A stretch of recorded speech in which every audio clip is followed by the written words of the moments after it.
అరటికాయ ఫ్రై అయితే first time ఇలా ట్రై చేశాను. టేస్ట్ ఎలా ఉందో లాస్ట్ లోనైతే చెప్తాను. ఫస్ట్ అయితే అరటికాయలనైతే ఇలా ఘాట్లున్న దగ్గరనైతే చాక్తోనైతే ఇలా పెట్టుకొని అయితే తొక్క మొత్తం తీసేసాను. ఉప్పు నీటిలోనైతే వేసుకోవాలి. ఇలా ఉప్పు నీటిలో వేసుకున్న వాటినైతే తీసుకొని అయితే ఇలా చిన్ననైతే కట్ చేసుకుంటున్నాను.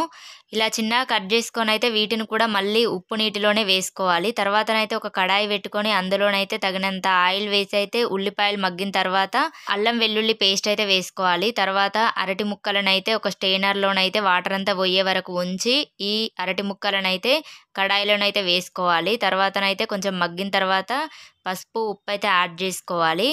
ఇవి వేసిన తర్వాతనైతే బాగా కలుపుకోవాలి. బాగా కలుపుకొని అయితే ఒక 5 మినిట్స్ లో ఫ్లేమ్లోనైతే మగ్గనివ్వాలి. ఇదైతే తొందరగా ఉడికిపోతుంది అరటికాయనైతే.